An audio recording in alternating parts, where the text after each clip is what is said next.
Hello friends, welcome to my channel. In this class, we will discuss about the NAND gate and its properties. We know that NAND gate is a universal gate. That means it can perform the functions of all gate like NOT gate, AND gate, OR gate, XOR gate, XNOR gate. Means ये सारे के सारे gate जो हैं उनको हम NAND gate की help से उनके फंक्शंस को बना सकते हैं। तो ये हमारा नैंड गेट जो है, इसीलिए इसको यूनिवर्सल गेट कहते हैं। नैंड गेट का सबसे पहले हम लॉजिक सिंबल देखते हैं। तो ये हमारा and gate followed by not gate होता है। तो यहाँ पर इसका लॉजिक सिंबल भी एंड गेट की तरह ही होगा। ओके, ये क्या हमारा था, एंड गेट का लॉजिक सिंबल था। इसमें हम बस एक बबल ऐड कर रहे हैं जिससे ये हमारा नैंड गेट बन जा रहा है, क्योंकि ये क्या था हमारा and gate followed by not gate. And gate के बाद आप क्या कर रहे हो, आप नॉट गेट ऐड कर रहे हो, तो ये हमारा नैंड गेट बन जाता है। तो यहाँ पर ए एंड बी दो इनपुट हैं यदि आपके नैंड गेट के, तो इसका लॉजिक सिंबल इस तरीके से दिखेगा। और y equal to a dot b होता था हमारा एंड गेट का आउटपुट, तो इसका कॉम्प्लीमेंट ऑफ ए बी होगा। इसका आउटपुट भी जस्ट एंड गेट का ऑपोजिट होगा। जहां पर एंड गेट में 0 आता है आउटपुट में, वहां 1 आएगा। जहां एंड गेट में 1 आता है वहां पर नैंड गेट में 0 आएगा। ओके, तो ये हमारा लॉजिक सिंबल हो गया। अब हम इसका ट्रुथ टेबल देखते हैं। तो ट्रुथ टेबल क्या होगा इसका, ए एंड बी यदि दो इनपुट है किसी नैंड गेट के लिए और y हमारा आउटपुट है, तो इनपुट कॉम्बिनेशंस कौन से होंगे, 0 0 0 1 1 0 और 1 1। अब हम याद करें इसका ट्रुथ टेबल बनाने के लिए, हम याद करते हैं कि हमने एंड गेट के लिए क्या प्रॉपर्टीज पढ़ी थी। एंड गेट की पढ़ी थी कि both the inputs are high when output is high. Means आपके दोनों के दोनों इनपुट क्या होने चाहिए, लॉजिक 1 होने चाहिए आउटपुट को लॉजिक 1 करने के लिए। तो यहाँ पर जस्ट अपोजिट होगा। क्या था उसमें, यहाँ पर 0 0 0 होता था और यहाँ पर 1 होता था। तो नैंड गेट में यहाँ पर तीनों जगह 1 आएगा और लास्ट में यहाँ पर बस 0 आएगा। क्यों, क्योंकि ए बी का बार है ये। मीन्स 0 इंटू 0 क्या हुआ, 0, और 0 का कॉम्प्लीमेंट क्या हुआ, 1। 0 इंटू 1 क्या हुआ, 0, देन 0 का कॉम्प्लीमेंट 1। 1 इंटू 0 0, देन 0 का कॉम्प्लीमेंट 1। यहाँ 1 इंटू 1 1 एंड 1 का कॉम्प्लीमेंट 0। तो ये हमारी ट्रुथ टेबल है किसकी, नैंड गेट की। NAND gate means and gate followed by not gate. This is the logic symbol of NAND gate. y is equal to ab bar means we can say that complement of ab, and this is the truth table, okay, for NAND gate. Now we will see some properties of NAND gate. okay, तो NAND gate की properties देखने के लिए सबसे पहले हम देखते हैं, हमने देखे थे कौन से प्रॉपर्टीज देखे थे, एंड गेट में और गेट में सब में इनेबल और डिसेबल। तो हम NANड गेट में भी देखेंगे कि ये इनेबल कब होता है और डिसेबल कब होता है। तो सबसे पहले आप एक NANड गेट ले लीजिए। ओके, सबसे पहले आप एक NANड गेट ले लीजिए और एक इनपुट को इसको लॉजिक 0 से कनेक्ट कर दीजिए और यहाँ दूसरे इनपुट पर आप वैल्यूज को चेंज करिए। दूसरे इनपुट पर क्या करेंगे, हम चेंज करेंगे वैल्यूज को। ठीक है, यहाँ हमने परमानेंटली इसको लॉजिक 0 कर दिया है। एक इनपुट को नैंड गेट के परमानेंटली लॉजिक 0 या फिर लो कर दिया है। तो आप आउटपुट देखेंगे, आउटपुट हम डायरेक्टली ट्रुथ टेबल से देख सकते हैं। हमने ट्रुथ टेबल बना रखी है नैंड गेट की। ठीक है, तो 0 और 0 दोनों ही 0 है, तब आउटपुट क्या मिलता है हमें, 1 मिलता है। 1 एंड 0 तब आउटपुट क्या मिलता है, 1 मिलता है। a एंड 0 कोई सा भी एक 0 यदि है तब भी हमें आउटपुट क्या मिल रहा है, 1 मिल रहा है। तो इसका मतलब क्या है, आपका इनपुट चेंज हो रहा है हर टाइम। आप इनपुट चेंज कर रहे हो but output doesn't change. Output जो है इसमें चेंज ही नहीं हो रहा है, आउटपुट रिमेन्स सेम। ओके, इसका मतलब इस लॉजिक 0 ने इस नैंड गेट को क्या कर दिया है, डिसेबल कर दिया है। ऐसा ही सेम एंड गेट के लिए होता था। जब आप logic 0 one of the input को परमानेंटली लॉजिक 0 या लो कर देते थे तो आपका जो है ये लॉजिक 0 इस नैंड गेट को एंड गेट को दोनों को ही डिसेबल कर देता है। ओके, सो ये हमारी इनेबल और डिसेबल के लिए फर्स्ट प्रॉपर्टी थी। अब हम देखेंगे यदि आप one of the input of the NAND gate you are connecting permanently logic 1, यदि आप क्या कर रहे हैं लॉजिक 1 से कनेक्ट कर रहे हैं एक इनपुट को NAND गेट के, तो क्या यहाँ पर होगा, हम देखते हैं। यहाँ पर आपने लॉजिक 1 या फिर हाई कर दिया है, परमानेंटली लॉजिक 1 कर दिया है, ओके।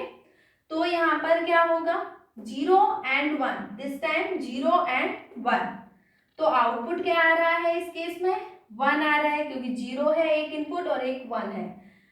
सेकेंड में 1 and 1 दोनों टाइम 1 है, तो आउटपुट क्या आ रहा है हमारा 0 आ रहा है। देन a and 1 मीन्स इसकी वैल्यू 0 भी हो सकती है और 1 भी हो सकती है।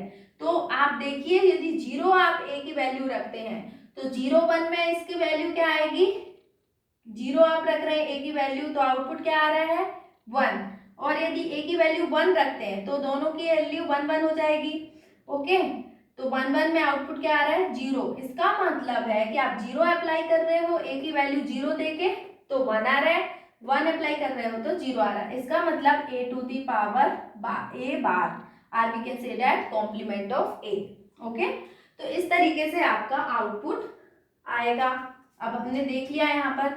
अब हम देखेंगे कि आप इनपुट चेंज कर रहे हो हर बार और आउटपुट भी चेंज हो रहा है। इनपुट आप चेंज कर रहे हैं, आप देखोगे जो इनपुट आप अप्लाई कर रहे हो, ओके, हर बार ही आपका इनपुट जब आप चेंज कर रहे हो तो आउटपुट भी चेंज हो रहा है, also changes, output also changes. That means this logic 1 जो है, ये लॉजिक 1 इस NAND गेट को क्या कर दिया, इस NAND गेट को इसने हमारा इनेबल कर दिया है, जबकि लॉजिक 0 ने क्या किया था, लॉजिक 0 ने डिसेबल कर दिया था, आउटपुट चेंज नहीं हो रहा था। इस लॉजिक 1 ने इस NAND गेट को इनेबल कर दिया। इसी तरीके से हमारा एंड गेट में था, एंड गेट में भी logic 0 disable and logic 1 enable था, एंड सेम NAND गेट में है, लॉजिक 0 जो है इसको डिसेबल कर रहा है और लॉजिक 1 इनेबल, ओके। तो ये हमारी इनेबल डिसेबल वाली प्रॉपर्टीज थी। अब हम देखेंगे लॉ कि कौन से लॉ फॉलो करता है NAND गेट और कौन से लॉ फॉलो नहीं करता है, ओके। तो अब हम देखते हैं कि फर्स्ट जो लॉ है वो है कम्युलेटिव लॉ। कम्युलेटिव लॉ क्या होता है हम सबसे पहले देखते हैं। हमने देखा था एंड गेट के टाइम पर कि एंड गेट और गेट दोनों ही कम्युलेटिव लॉ और एसोसिएटिव लॉ को फॉलो करते थे। बट अब हम देखेंगे NAND गेट का फंक्शन। NAND गेट का फंक्शन हम पढ़ चुके हैं, y इज इक्वल टू होता है ए b complement, or we consider complement of a b bar भी हम इसे वो पढ़ सकते हैं। तो अब हम देखते हैं a और b यदि दो इनपुट हैं और ये हमारा NAND गेट है, ओके, ये लॉजिक सिंबल होता है NAND गेट का। यदि a और b दो इनपुट हैं और ये हमारा NAND गेट है तो y इज इक्वल टू क्या होगा, complement of a b, okay. अब हम देखते हैं यदि हम सीक्वेंस चेंज कर रहे हैं इनपुट का तो हमारा आउटपुट क्या होगा, y is equal to b into a complement, or we consider a b complement. इसका मतलब क्या हुआ, ये दोनों अगेन सेम आए, इसका मतलब it follows cumulative law. NAND gate जो है वो कम्युलेटिव लॉ को फॉलो करता है। अब हम देखेंगे इसने कम्युलेटिव लॉ को तो ये फॉलो करता है। अब हम देखेंगे कि एसोसिएटिव लॉ को फॉलो करता है क्या। तो हम यहाँ पर देखते हैं एसोसिएटिव लॉ। एसोसिएटिव लॉ में हम पहले 3 इनपुट वाला एक NAND गेट लेते हैं तो उसका आउटपुट क्या आ रहा है, y is equal to a b into c whole complement of a into b into c. ये हमारा एसोसिएटिव लॉ का देखने के लिए हमने किया है यहाँ पर। अब हम इनको ब्रेक करेंगे जैसा हम पहले भी करते आए हैं। हम 2 NAND गेट ले लेंगे, ओके, और इस फर्स्ट NAND गेट का आउटपुट हम सेकेंड के इनपुट में लगाएंगे तो y इज इक्वल टू यहाँ पर क्या आ जाएगा, A B whole bar into C into whole बार।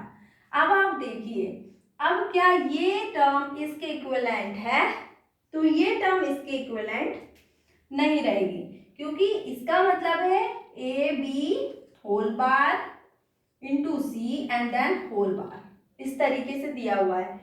तो इसको आप सॉल्व भी करके देख लीजिए, क्योंकि आप देखेंगे a into B whole bar, हमने क्या पढ़ा था, डिमॉर्गन्स थ्योरम पढ़ी थी, a into B whole bar equal to a bar plus b bar, हम वही यहाँ पर अप्लाई करेंगे तो आ जाएगा a b plus c bar. Okay, तो ये इस तक सॉल्व हो सकता है। तो हम देखेंगे कि ये दोनों टर्म बिल्कुल भी इक्विवेलेंट नहीं है, इसका मतलब it does not follow associative law.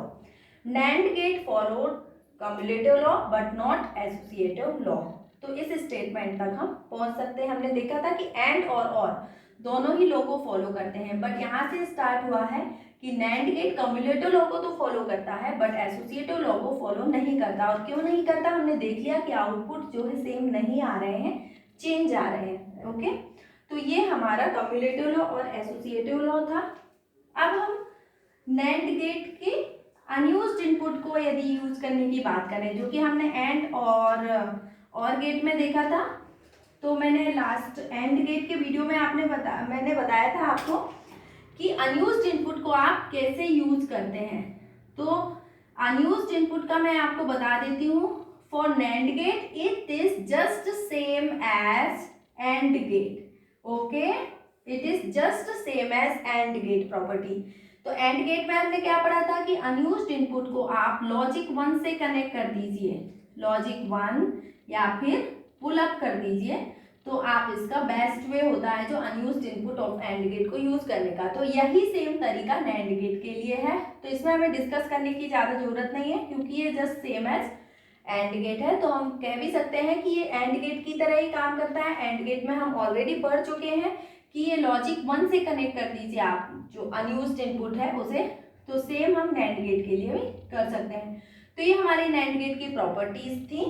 Okay, next video में हम NAND गेट से सारे गेट के फंक्शन डेराइव करेंगे कि NAND गेट की हेल्प से आप और गेट कैसे बनाते हैं, not gate, and gate, XOR gate, XNOR gate कैसे बनाते हैं, हम ये भी डिस्कस करेंगे। Okay, so that's all for today. Thank you so much. If you like my video, please like, share and subscribe. Thank you so much.